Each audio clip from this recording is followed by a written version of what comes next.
කුඩු පැකට් එක හොයාගෙන ගාගෙන ඌට දැන් මං වගේ කෙට්ට මරණ දඬුවම නෙමෙයි මට මැරෙන්න හිතිලා තියෙන්නේ.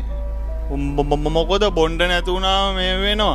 ඒ වුණත් ඒ ගෙන්නන උන්ට එහෙම නෑ. අපි දැන් රයිස් එකක් ගන්න කඩේකට ගියා කුකුල් භාගේ දාලා ගියද 350යි.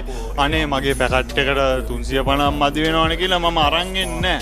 අර මා පරිමාණයෙන් ගේන එකයිම නෙමෙයිනේ. ඌ රයිස්ද බයිස්ද කනවා. ඒ වගේ උන්ව තමයි එල්ලුංගාට දාන්න ඕනේ. ඒ වගේ උන් දැන් අපි වගේ උන් ඇග්‍රි කරේ නැති වුණාට එල්ලුංගාට ඕන එකක් අපි ඔය ඩිස්ටන්ස් එක ගැන අපි ඔය කතා කරන්නේ නැති වුණාට මෙතන අපි වගේ උන්ට ඕවා වදින්නේ නෑ මචං.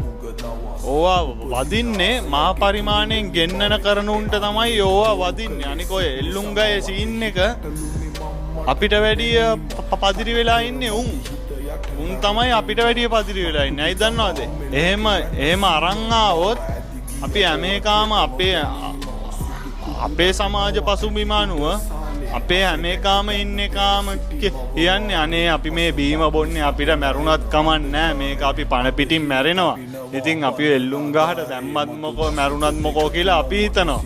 අරුන් එහෙම හිතන්නේ නැත්තේ උන්ට මැරෙන්න බෑ. ඒ ලක්ෂ කෝටි ගණන් හම්බ කරලා සල්ලි තණ්හාවක් තියෙනවා. දැන් අපි කුඩු බොන මිනිහට සල්ලි තණ්හාව නැහැනේ බං. රුපියල් 10ට අපි අරන් ඇවිල්ලා ඉනිකුරු අතරයි අපිට රුපියල් 10ට. උන් අරක්කු බෝතලේට මොකද 10යි 20යි මම ගලදාරි එකේ මං වැඩ කරා මාස 6 දාක්. ක්‍රෙඩිට් කාඩ් එකේ සර් අද ක්‍රෙඩිට් කාඩ් ජෑම් සර් මේකෙන් දෙන්න බෑ කිව්වම ඌ 21000 කෑෂ් ඇදලා දුන්නා. මං කල්පනා කරනවා අඩෝ මේ මූ මේම 21000 කෑෂ් ඇදලා දෙනවා මම මේ වල සික් එකේ රුපියල් 500ක් නැතුව කුඩු පැකට් එක ගහගන්න මං බලන් ඉන්නවා. ඇත්තටම ඔය